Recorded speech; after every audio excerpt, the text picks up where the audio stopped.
한 남자가 있었습니다. 근데 그 남자에게는 사랑하는 여인이 있었습니다. 너무나 사랑했습니다. 근데 그 사랑하는 여자가 다른 남자에게로 떠나갔습니다. 왜냐하면 그 남자는 가난했기 때문입니다. 그래서 그 남자는 이를 악물고 열심히 돈을 벌었습니다. 그렇게 돈을 벌면서 남자는 매일 이렇게 속으로 다짐했습니다. 내가 반드시 성공하겠다. 그리고 날 차버린 너에게 찾아가서 보란듯이 내가 잘 살고 있는 걸 보여주고 날 버린 걸 평생 후회하게 해주겠다. 그리고 남자는 실제로 그렇게 성공했고 열심히 살아서 돈이 많이 벌어서 부자가 돼서 그 여자에게 찾아가서 이렇게 복수했습니다. 우리가 너무나도 많이 보고 들은 한 삼류 소설의 이야기입니다. 또 다른 이야기가 있습니다. 한 남자가 있었는데 자기 아버지를 죽인 원수를 찾아가서 복수를 하려고 합니다. 그래서 10년 동안 무예를 닦죠. 그리고 원수를 찾아가서 복수를 하고 음악과 함께 광야로 유유히 사라집니다. 이것도 삼류 무협 영화의 한 장면입니다. 근데 우리가 이런 이야기들을 보고 들으면 불편해요? 편해요? 이거 수없이 봤는데도 우리가 너무 지루하고 저런 삼류 하는데도 편하죠. 그러니까 이게 별 반전이 없고 당연히 저래야 된다라는 게 우리에게 느껴진단 말이죠. 그러니까 예를 들어서 복수하러 아버지를 죽인 원수를 딱 죽이는데 갑자기 여러분 깜짝 놀라요? 이런 반전이 어떻게 원수를 죽일 수가 있지? 이러진 않죠.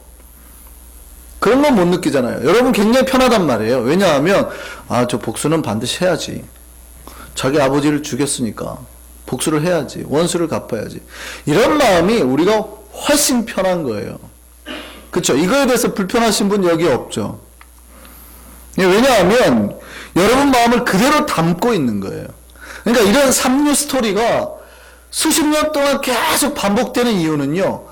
보편화되어 있다는 얘기예요. 모든 사람들이 이 스토리를 들었을 때 사실은 사람을 죽이는 거 아니에요. 배신을 하고 그 원수를 갚는 내용 아니에요. 그런데도 모든 사람들이 이 내용을 들었을 때 하나도 불편하지 않다는 뜻이에요. 우리의 마음을 그대로 반영하고 있기 때문입니다.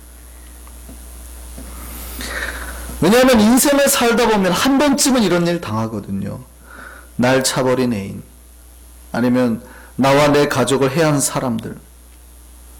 그런데 그냥 넘어가면 억울하잖아요. 어떻게 해서든지 복수하고 또 그들보다 잘 되어야 직성이 풀려요. 그러니까 내가 잘 돼야 되는 이유가 나의 미래에 대한 계획, 더 아름다운 나의 미래, 나의 모습이 아니라 누군가에게 복수를 하기 위한 나의 모습이라고. 이게 왜곡된 거거든요. 잘못된 거거든요. 근데 그게 우리에겐 너무 당연해요. 내가 하나님 앞에 열심히 봉사하는 이유가 하나님 때문이어야 되는데 저 사람하고 경쟁해가지고 저 집사랑 안 쳐지려고 이러는 경우가 꽤 있어요. 우리는 그래서 이런 영화 좋아해요. 유명한 영화 중에 하나인데요. 복수는 나의 것. 이런 영화 있고 제목이 아주 편한 거예요. 복수를 절대 하나님 손에 못 넘깁니다. 복수하시는 분은 하나님이라고 했는데 우린 절대 하나님 앞에 못 맡기죠. 내 손으로 해결을 해야 됩니다. 내가 잘 돼서 내가 힘이 생겨서 나에게 잘못하고 위해 가졌던 사람 당당하게 내려보면서 무릎 꿇혀놓고 훈계를 하든지 최소한 다시금 내가 갚아줘야 마음이 편안해진단 말이죠.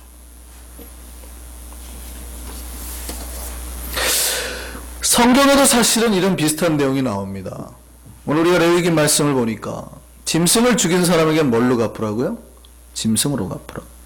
이웃에게 상해를 입혔으면 그 행한 대로 갚으라는 말씀이에요. 우리가 너무나 잘 알고 있죠. 눈에는 눈, 이에는 입니다. 그래서 오늘 사는 우리는 이 눈에는 눈, 이에는 이가 너무 편해요. 나에게 잘못하면 그대로 갚아주면 돼요.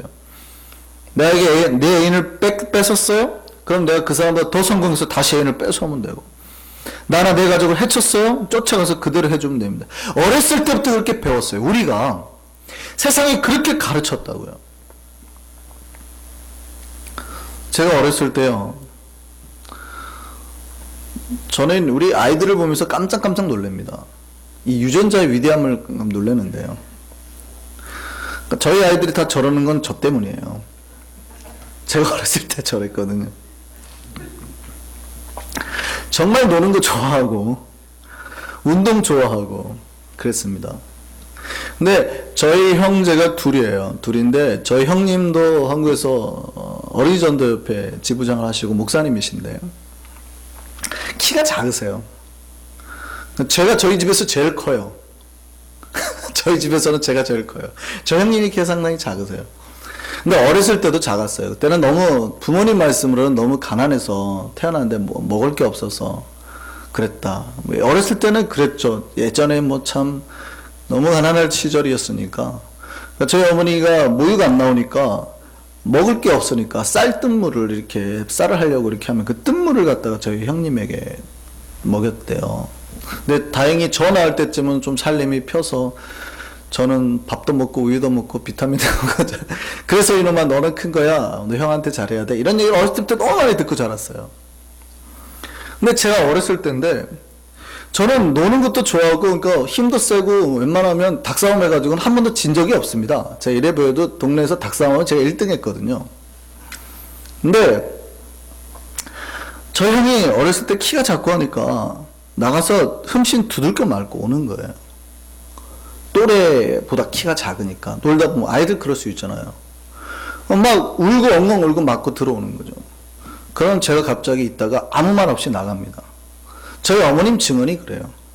저는 별로 기억이 안 나는데 아무 말 없이 나가서 갑자기 그 집을 간대요. 그 동생을 부른대요. 형은 저보다 힘이 세니까 동생을 부른대요. 그럼 이유 없이 제가 걔를 막 두드러 패더래요. 막 두드러 패더니 나중에 이유를 설명해 준 거죠. 네 형이 우리 형 때렸어. 그리고 돌아오는 겁니다. 그래도 분이 안 풀리니까 와가지고 제가 이제 저희 어머니한테 얘기했대요. 내가 가가지고 저놈 동생을 때렸다고 막 씩씩거리고 그렇게 말하니까 그때 저희 어머님이 그랬대요. 잘했다. 네 형이 맞고 왔으니 동생인 네가 그렇게 해야지. 그렇게 말씀을 하셨던 거예요. 잘했다 그런 거죠. 근데 저는 정말 그게 잘한 건 줄 알았어요. 왜냐하면 그 칭찬까지 받았으니까. 세상은 그것이 잘한 거라고 가르칩니다. 세상은 그게 잘한 거라고 가르쳐요. 유대인들도 그랬습니다. 이 레위기 말씀을 너무 잘 지켰습니다. 그래서 자기를 괴롭힌 사람들은 찾아가서 반드시 복수를 했어요. 눈에는 눈, 이에는 이. 이게 세상의 법이에요. 이게 율법이 가르치는 거예요. 우리는 이 성경의 말을 너무 좋아합니다. 왜냐하면 우리가 지키기에 딱이거든요. 어렵지 않은 거예요. 이건 우리가 지키기에 딱이에요. 이 세상에 우리가 그렇게 살지 않으면 안 되게 되어 있거든요. 그러니까 이 말씀이 우리에게 너무 좋은 이유는 이게 지금 내 상황과 딱 맞거든요. 나를 괴롭혀? 가서 나도 똑같이 해줄 거다. 이게 우리가 너무 좋은 거예요. 이 말씀이. 그런데 이 법에 반대를 하시는 분이 계십니다. 예수님이 이 법에 쌍수 들고 반대 의견을 펴시는 거예요. 예수님이 너무 싫어하시는 거예요. 예수님은 해석을 하자면 이런 거죠. 예수님은 율법의 완성이시니까 이 율법의 진정한 의미를 찾아내시는 것. 또 말씀드렸죠. 이 원래 율법의 의미는 너희가 당한 대로만 갚으라는 거예요. 한 대 맞았는데 가서 2대 때리고 그러지 말라는 거죠. 그러니까 너희가 만약에 갚고 싶더라도 한 대만 갚으라는 거거든요. 근데 가서 그렇게 안 하는 거죠. 근데 예수님은 여기에 신약은 구약보다 율법이 더 세진다고 제가 말씀을 드렸죠. 신약이 율법이 허술한 게 아니에요. 구약은 너무 무서워. 천만입니다. 신약이 훨씬 무서워요. 구약은 실제 사람을 죽여야 살인하는 거지만 여러분 미워하면 살인하는 거예요. 신약이 훨씬 무서운 거예요. 신약의 율법이 훨씬 셉니다. 우리는 그 율법대로 다 해당하면 봤거든요. 그러니까 더 신약의 율법이 강화됐다고 생각한다면 예수님이 그 율법의 본의를 찾아내서 이 율법의 의미를 바로 다시금 하는 거예요. 마태복음 6장 우리 38절 볼까요? 예수님 뭐라고 그러세요? 또 눈은 눈으로 이는 이로 갚으라 하였다는 걸 너희가 들었으나 이게 바로 사실은 출애굽기와 레위기에 나오는 말씀이에요. 근데 들었으나라고 하시죠. 너희가 그렇게 들었어. 그러나라고 말씀하시는 거예요. 그 다음에 예수님 뭐라고 그러세요? 악한 자를 대적하지 말라. 이 말은 좀 이해하기 어려운 말입니다. 아니, 선한 자를 대적하지 말고 악한 자는 대적하는 것이 정상이죠. 선한 자에겐 잘해주고 원수는 대적하는 게 정상이잖아요. 근데 악한 자를 대적하지 말라니요. 악한 자를 대적하지 말라는 말은 원수를 미워하지 말라는 말입니다. 아니, 어떻게 원수를 미워하지 않을 수가 있어요? 미워해야죠. 그렇게 질문할 수 있는 구절이에요. 근데 예수께서 뭐라고 하시냐면 절대 그들을 대적하지 말라. 그리고 이렇게 하라고 말씀하세요. 그 다음입니다. 누구든지 한번 같이 읽어볼까요? 시작. 누구든지 네 오른편 뺨을 치거든 왼편도 돌려대며. 내 원수가 와서 손바닥으로 내 오른편 뺨을 치면 어떡합니까? 우리는 바로 주먹을 날리죠. 그래야지 스스로 위안을 받습니다. 왜냐하면 이게 정당방위거든요. 세상이 그렇게 가르치고 있는 거예요. 법적으로도 별 문제가 없을 수도 있어요. 괜찮을 수도 있어요. 그러니까 세상적으로 괜찮은 법이라고요. 정당방위니까. 누군가 나를 공격해왔으니까 때린 거거든요. 근데 예수님이 그거 하지 말라는 거예요. 세상은 다 해도 된다고 하는데 너희는 하지 마. 이렇게 말씀하시는 거예요. 세상은 다 그렇게 가르쳤어. 복수하라고 가르치고 눈에는 이에는 이라고 가르쳤어. 근데 너희는 그렇게 하지 마. 이렇게 얘기하시는 거예요. 예수 믿는 너희는 그렇게 하지 마. 심지어 뭐라고 말하냐면 그들이 여러분의 오른쪽 뺨을 때리면 왼쪽 뺨을 돌려대래요. 미치겠죠. 그런데 우리 주께서 그렇게 말씀하시는 거예요. 여러분이 돌을 닦는 사람을 생각해 보세요. 스승이 그 정도는 얘기해야 되지 않겠습니까? 하나님의 백성이라면 그렇게 하라는 거예요. 근데 여기 심지어 제가 오른쪽 뺨에 대해서 설명을 드린 적이 있는데 오른쪽 뺨이라고 돼 있거든요. 여러분 오른손잡이를 기본으로 할 때 오른쪽 뺨을 어떻게 하지 맞아요? 여러분의 오른쪽 뺨을 어떻게 하지 맞아요? 오른손잡이라고 가정했을 때 이렇게 해야지 오른쪽 뺨이 맞죠? 이렇게 뺨을 때릴 때 이렇게 때려야지 오른쪽 뺨이 맞는다고요. 이렇게 해야지 오른쪽 뺨이 맞죠. 그렇죠. 그럼 원래 그 얘기 무슨 얘기냐면 유대인들이 종들이나 아주 비천한 자를 갖다 모욕할 때 주로 쓰는 게 손등으로 치는 겁니다. 이렇게. 그러니까 원수가 와서 나를 무릎 꿇혀놓고 아주 무시하거나 멸시하고 모욕하는 거예요. 그럼 어떻게 합니까? 원수를 갚아야죠. 내가 너보다 더 잘돼서 언젠가 너를 똑같이 내가 무릎 꿇혀놓고 이렇게 하겠다. 이렇게 팩대를 하겠다.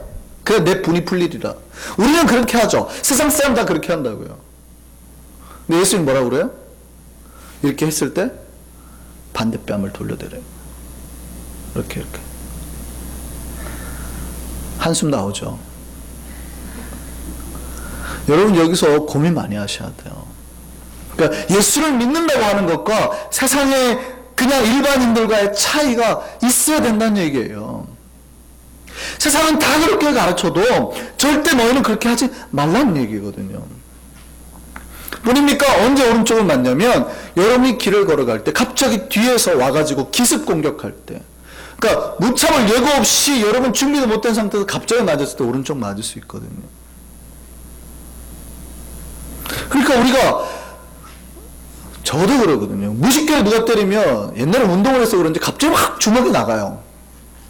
제가 예전에 킥복싱을 했거든요. 이런 거 무에타이 이런 걸 해가지고 누가 건들면 갑자기 막 이럴 수 있다고요. 근데 그것도 하지 말라는 거예요. 무심결에 누가 때려도 여러분은 어느 정도까지 훈련해야 되냐면 반대편을 돌려대는 훈련을. 저와 여러분을 미치게 만드는 법입니다. 근데 사실은 이게 하나님의 백성됨의 모습이라고 말하고 있는 굉장히 중요한 말씀이에요. 어려워요. 저도 알아요. 우리가 수십 년 넘게 그렇게 안 배웠거든요. 어렸을 때부터 배운 게 복수하는 영화고 학교에서 배운 게 그거 세상에 가르치는 법이에요. 맨날 그거 받고 그게 편안하다고요. 그게 너무 편안해요. 복수 안 하면 이상한 거예요. 마지막에 복수하러 가면 뭐가 깨름칙하잖아요. 마지막에 하려고 그러는데 그래 너를 용서해주고 떠나마. 여기 가면 깨름칙해요. 그때 원수가 갑자기 등 뒤에서 비겁하게 칼을 들고 다시 할 때 어떻게 해결하고 가야 돼요. 영화가 되면 그렇게 끝나요. 그래야 우리가 끝났구나 이렇게 생각하거든요. 이게 우리의 마음이라고요. 그러니까 어려워요. 그런 사람들이 이런 예수님의 말씀을 들으면 너무 어려워요. 날 괴롭히면 신고해야 되고요. 같이 고소해야 되고요. 같이 맞받아쳐야 되는데 예수님 그렇게 하면 안 된다고 가르치는 거예요. 누가복음을 보면 이 말씀이 오늘 똑같은 말씀이 나와요. 근데 이 마태복음에서 이 말씀이, 그러니까 오늘 이 본문에 나오는 말씀이 원수들에 관계되는 말이라면 알 수 있습니다. 누가복음 한번 찾아볼까요? 누가복음 6장입니다. 누가복음 6장을 한번 보세요. 같이 한번 찾아보겠습니다. 누가복음 6장 27절. 누가복음 6장 27절입니다. 27절에서 우리 29절까지 한번 볼까요? 같이 한번 읽겠습니다. 시작. 그러나 너희 듣는 자에게 내가 이르노니 너희 원수를 사랑하며 너희를 미워하는 자를 선대하며 너희를 저주하는 자를 위하여 축복하며 너희를 모욕하는 자를 위하여 기도하라. 너희 이 뺨을 치는 자에게 저 뺨도 돌려대며 너희 겉옷을 빼앗는 자에게 속옷도 거절하지 말라. 그러니까 너희 이쪽 뺨을 치는 자에게 저쪽 뺨을 돌려대라고 말하는 게 지금 누구에게 하는 말이에요? 누가 너희 그렇게 하더라도요? 원수가. 그러니까 너희 원수를 사랑하고 미워하는 자를 선대하고 저주하는 자를 모욕하는 자를, 그들이 너희의 이쪽 뺨을 칠 때에 반대 뺨을 돌려대라는 말이에요. 원수가, 우리를 미워하는 자가, 우리를 모욕하는 자가, 우리를 저주하는 자가. 지금 이 말과 연계돼서 말하는 거예요. 그러니까 지금 이 뺨을 치고 반대 뺨을 돌려대라고 말하는 그 사람이 누구예요? 원수라고요, 원수. 근데 우리가 그 원수를 사랑하고 나를 저주하는 자를 축복해로 대해야 되고 나를 모욕하는 자를 해서 기도해야 된다고 말하는 거예요. 이 말씀과 이어서 그가 속옷을 달라 하면 겉옷도 주고 오리를 가자고 하면 심리도 가고 구하면 주고 구워달라고 하면 거절하지 말라.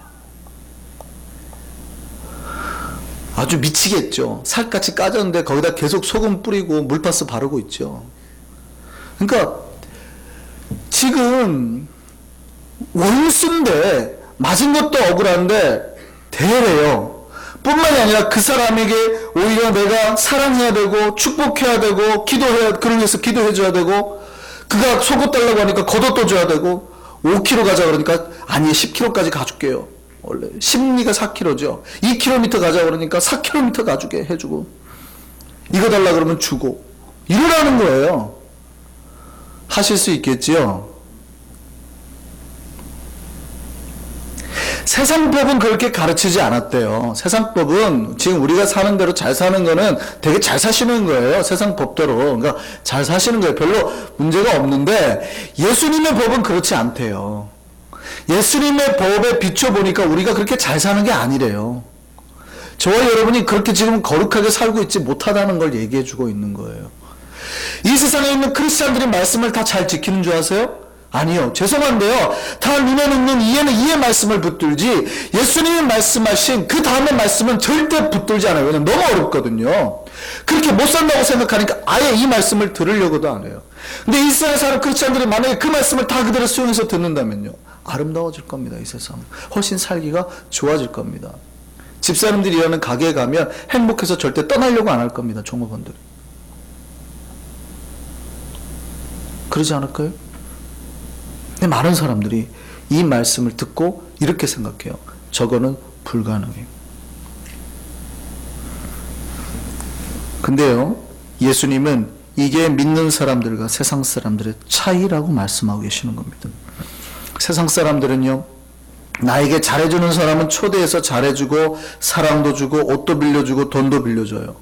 근데 나를 괴롭히는 사람은요, 원수는요, 똑같이 저주하고 모욕하고 도움을 청해도 도와주지 않아요. 꾸고자 해도 빌려주지 않아요. 이게 세상의 법칙이거든요. 여기에 예수께서 반대하시는 거예요. 너희는 그렇게 하지 마라. 누가복음 6장 35절 볼까요? 누가복음 6장 35절. 같이 읽겠습니다. 시작. 오직 너희는 원수를 뭐하고요? 사랑하고 선대하며 아무것도 바라지 말고 꾸어주라. 원수한테 어떻게 하라고요? 원수를 사랑하고 선하게 대하고 뭘 바라지 말고 그냥 꾸어주래요. 이 바라지 말라는 말은 헤아리지 말라는 거죠. 그 다음에 보세요. 그 다음에 시작. 그리하면 조건이에요. 너희가 그렇게 한다면, 그 다음에 너희 같이 읽겠습니다. 시작. 너희 상이 클 것이요 또 지극히 높으신 이의 아들이 되리니 그는 은혜를 모르는 자와 악한 자에게도 인자하시니라. 우리가 하나님 앞에 상을 받고 복을 받으려고 하면 이렇게 하라는 거예요. 그러면 우리가 상을 못 받고 복을 못 받는 이유는 뭐예요? 하나님의 법대로 하지 않고 여전히 우리가 세상 법대로 한다는 거예요. 나한테 잘하는 사람만 잘해주고 초대하고 축복하고 하는 거지. 나를 미워하는 원수는요, 똑같이 내가 세상에 가르친 지금까지 내 생각 그대로, 내 철학 그대로 미워하고 저주하고 기회만 되면 내가 잘 돼서 너를 반드시 갚으리라. 이 원수 갚으리라. 이러고 산다고요. 그러니 하나님의 복이 임할 수 있어요, 없어요? 없다는 거예요. 뭐라고 그래요? 너희가 남에게 원수에게라도 그렇게 한다면 내가 너에게 복 줄게. 이 얘기 하시는 거잖아요. 너희들이 원수에게 그렇게 대접한다면 내가 너에게 복을 줄게. 왜냐하면 하나님은 은혜를 모르는 자와 악한 자에게 똑같이 인자하시니까. 세상은 비록 원수 미워라고 가르치지만 하나님은 선배하라고요. 원수라도 바라지 말고 구워줘라. 그리하면 복이 있다고요. 심지어 그 다음에 뭐라고 되어 있어요? 그렇게 할 때 우리가 하나님의 자녀가 된다고요. 이렇게 할 때 비로소 우리가 크리스천이라고요. 이렇게 안 하고 세상 방식대로 살면 죄송한데 크리스천 아닐 수 있다고요. 예수님이 단정 짓잖아요. 뭐라고요? 너희가 이렇게 할 때에 하나님의 자녀가 된다고요. 뿐만 아니라 복을 주신다고. 어떤 복을 주세요? 6장 38절 보세요. 이렇게 주라 그랬죠. 38절 다 같이 읽습니다. 주라. 시작. 그렇게 주라. 그리하면 뭐라고요? 너희에게 줄 것이니. 이렇게 원수에게 줄 때예요. 주라. 그리하면 너희에게 내가 줄 것이니에요. 너희에게 내가 줄 것이니 곧 어떻게 돼요?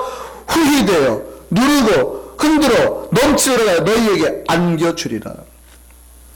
하나님이 비록 우리가 원수인 줄 알아요. 내가 그게 힘든 줄 알아요. 그럼에도 불구하고 그걸 참고 우리가 그들에게 준다고요. 그들에게 베푼다고요. 아버지의 마음으로. 그랬더니 하나님이 그걸 보고 역시 너는 내 말대로 하는구나 하고 하나님 우리의 복을 우리에게 안겨주신다고요. 그럼 우리가 복 못 받지 못하는 이유는 뭐예요? 내가 좋아하는 사람에게만 줬어요. 지금까지. 나를 잘하는 사람에게만 베풀었어요. 원수에게 은혜를 베풀 생각을 한 해본 적도 없어요.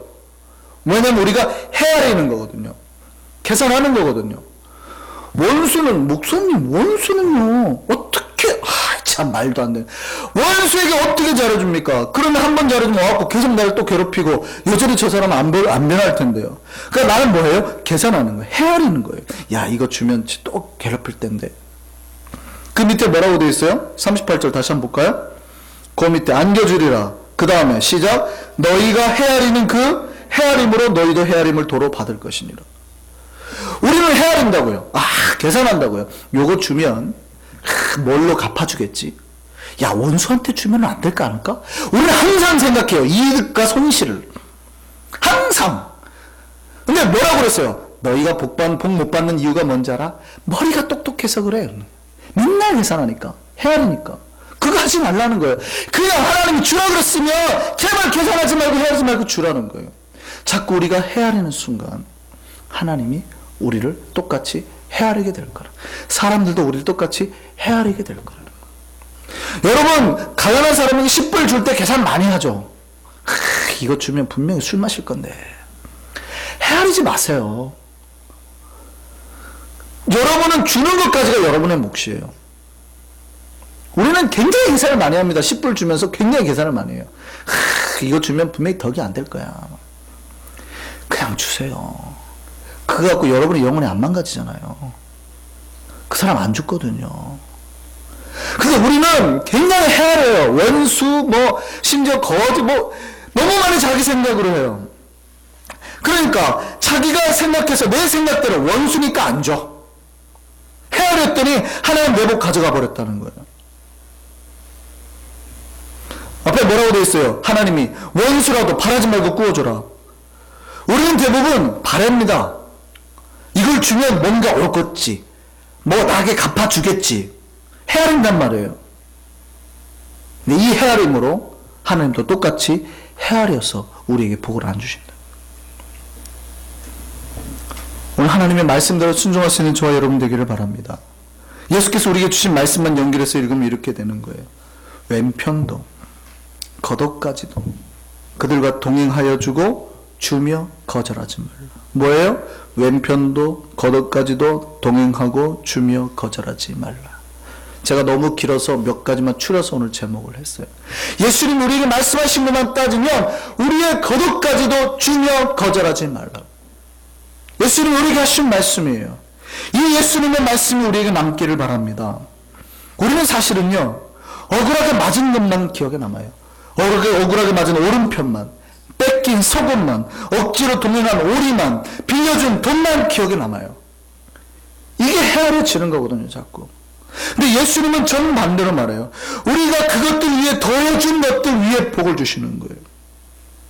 오른편에 더해준 왼편으로, 속에서 더해준 겉옷으로, 오리 위에 더해준 심리로, 베풀고 주고 거절하지 않은 그 마음에 하나님의 복을 채우게 될 줄 믿습니다. 하나님께서 그 위에 복을 채우시는 거예요. 이것을 믿으시기 바랍니다. 그러니까 우리 눈이 하나님 편에 있으셔야 돼요. 우리가 손해보는 것, 이걸 줘서 자꾸 하는 헤아리는 것에 여러분 눈을 두지 마시고 하나님 편에 눈을 둘 수 있는 저와 여러분 되기를 바랍니다. 저는 우리 한성교회가 주고 베풀고 나누는 교회가 되기를 바랍니다. 다 힘들고 어려워요. 특별히 이번 허리케인으로 여러 사람이 많이 힘들고 있죠. 집을 잃어버린 사람, 아직 전기가 안 들어서 힘들어하는 사람, 가스 때문에 힘들어하는 사람. 이럴 때 되니까 훨씬 이기적이 되잖아요. 내 가스 넣는데 새치겠다고 총 쏘게 되는 그런 세상이 와버렸습니다. 걱정이 돼요. 이러다가 음식 떨어지면 어떤 일이 벌어질까? 근데 저기 줄 서 있는 사람 중에 크리스찬은 없을까? 제가 굉장히 걱정이 돼요. 우리 한성교회는 주고 베풀고 나누는 교회가 되기를 바랍니다. 힘들어요. 근데 예수님이 이렇게 이럴 때라도 원수에게조차도 베풀라고 말씀하고 계십니다. 주께서 이렇게 베푸는 우리의 복으로 갚아줄 줄 믿습니다. 우리의 후이되어 누르고 흔들어 넘겨서 안겨주시는 그 복이 저와 여러분에게 항상 머물기를 간절히 바랍니다. 기도하겠습니다.